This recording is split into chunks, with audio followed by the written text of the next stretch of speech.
नियम 260 अन्वये जो प्रस्ताव सत्तारूढ पक्षाने आज चर्चेसाठी घेतलेला आहे त्यावर मी माझे विचार मांडण्यासाठी उभा आहे। आपण आज ज्या प्रस्तावावर चर्चा करतो आहे त्या प्रस्तावातला मूळ उद्देश की मागील 5 वर्ष आणि आता जे 1-1.5 वर्ष किंवा 6 महिने या सरकारने जे काम चालू केलेलं आहे त्याचा आढावा घेणारा प्रस्ताव, खऱ्या अर्थानं विकासाचा प्रस्ताव आज सत्तारूढ पक्षानं आपण दिलेला आहे। आज जर आपण पाहिलं तर या राज्याचे मुख्यमंत्री असतील, या राज्याचे उपमुख्यमंत्री शिंदेसाहेब असतील, या राज्याचे उपमुख्यमंत्री अजितदादा असतील, हे या राज्याच्या विकासासाठी झपाटून काम करत आहे। आपण पाहिलं तिघाचं कोऑर्डिनेशन या महायुती सरकारमध्ये एवढं व्यवस्थित आहे की आपण इमॅजिन नाही करू शकत। कारण माननीय मुख्यमंत्री 14ला मुख्यमंत्री होते, त्यांचा पूर्ण कार्यकाळ जर पाहिला तर पूर्ण अनुभव आजच्या प्रशासनाचा आणि कसे विषय घ्यायचे याचा पूर्ण अनुभव मुख्यमंत्री महोदयांना आहे। सामाजिक चळवळ किंवा समाजातला काय पाहिजे आहे याचं भान माननीय शिंदेसाहेब यांना पूर्णपणे आहे आणि शिंदेसाहेब त्या लाईनवर काम करतात।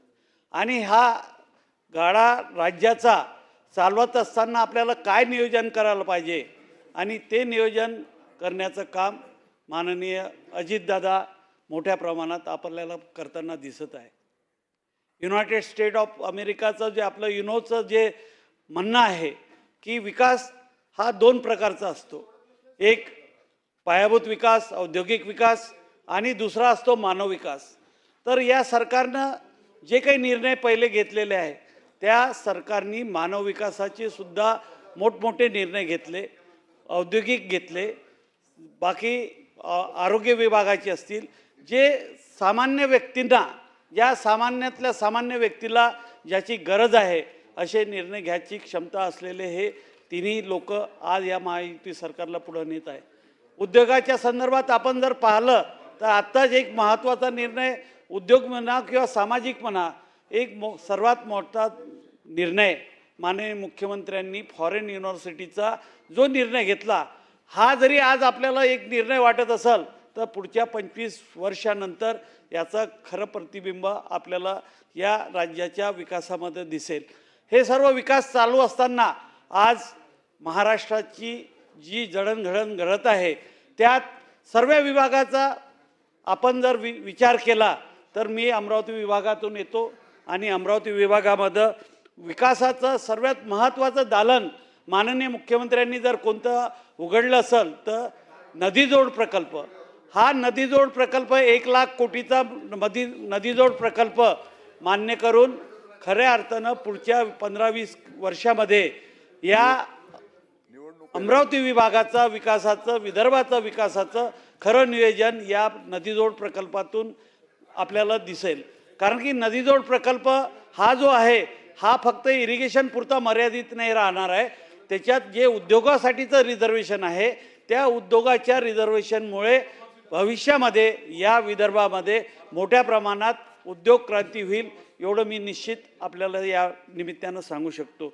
जर आपण बाकी जर विचार केला तर आज अमरावती विभाग जो आहे हा जर तुम्ही विचार केला तर हा पर कॅपिटा इन्कममध्ये अमरावती विभाग हा सर्वात मागासलेला विभाग आहे। आणि या अमरावती विभागाचं दरडोई उत्पन्न जर आपण पाहिलं तर अमरावतीचं दरडोई उत्पन्न 1,91,401 रुपये आहे। अकोल्याचं दरडोई उत्पन्न 1,97,333 रुपये आहे।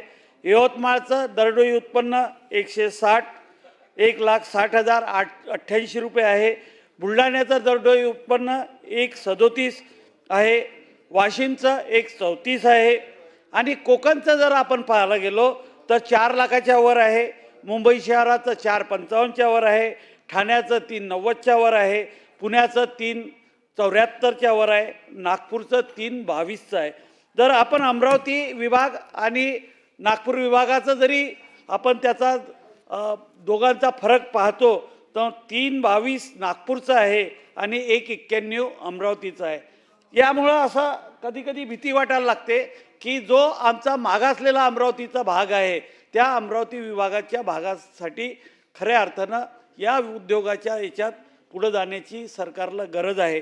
जर आपण अमरावती विभागामध्ये जर सूक्ष्म जे उद्योग आहे ते सूक्ष्म उद्योगाची जर परिस्थिती पाहिली तर आम्ही आमच्या अमरावती विभागाला वराड म्हणतो. आता त्या वराडाची संख्या उपक्रमाची म्हणजे उद्योगाची संख्या जी आहे ती आहे 3,29,000.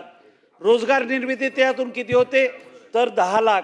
नागपूरची उपक्रमाची संख्या किती आहे तर 6,93,000 आणि त्याच्यातून रोजगार निर्मिती किती होत आहे तर 29 लाख. पुण्याची काय आहे उपक्रमाची संख्या 8,99,000 आणि तिथं जर तुम्ही रोजगार निर्मिती बघितली तर 45 लाख. त्यानंतर मुंबईचं जर तुम्ही बघितलं तर उपक्रम तिथं आहे 690 आणि त्यानंतर त्याची रोजगार निर्मिती बघितली तर 19 लाख. नाशिक तसंच 599 आणि त्याची रोजगार निर्मिती 13 लाख. म्हणजे हा आमचा जो विभाग आहे या विभागामध्ये सूक्ष्मची ही परिस्थिती आहे. लघु उद्योगाची तीच परिस्थिती आहे. लघु उद्योग अमरावती विभागात किती आहे वराडमध्ये तर 3,989 आणि रोजगार निर्मिती 3 लाख. नागपूरमध्ये 8,892 तर रोजगार निर्मिती 2 लाख.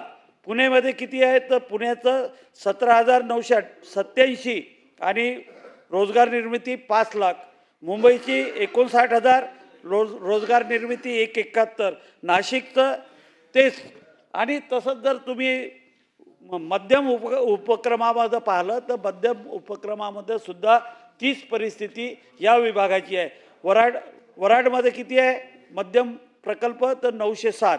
रोजगार निर्मिती 1 लाख. नागपूरमध्ये किती आहे तर जवळपास 1,500 आणि रोजगार निर्मिती 191. पुण्यामध्ये किती आहे तर 6,000 जवळपास 7,000पर्यंत आहे आणि त्याची रोजगार निर्मिती 4 लाख आहे. मुंबईची जवळपास 5,000 आहे आणि त्याची रोजगार निर्मिती 3 लाख आहे. नाशिकची पण तीच परिस्थिती.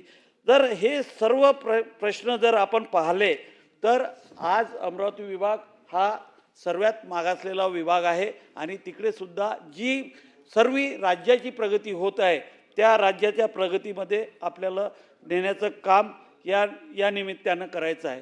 आपण तसं जर पाहिलं तर तंत्रज्ञानामध्ये काय परिस्थिती आहे तर तंत्रज्ञानाचे मोठे मोठे संकुल जे आहे किंवा आय टी डिपार्टमेंटमध्ये जर पाहिलं तर नागपूरमध्ये 5 आहे, वर्धामध्ये 1 आहे, पुण्यामध्ये 220 आहे, मुंबई शहरामध्ये 196 आहे, ठाण्यामध्ये 196 आहे, नाशिकमध्ये 5 आहे, रायगडमध्ये 1 आहे. परंतु अमरावती विभागामध्ये एकही आय टीचा पार्क नाही किंवा आय टी नाही आणि अमरावतीमध्ये आय टी पार्क येईल की नाही ही पण शंका आहे. म्हणून आम्ही मागच्या काळामध्ये आम्ही त्यांना एक संकल्पना आपण करोनाच्या काळामध्ये आपण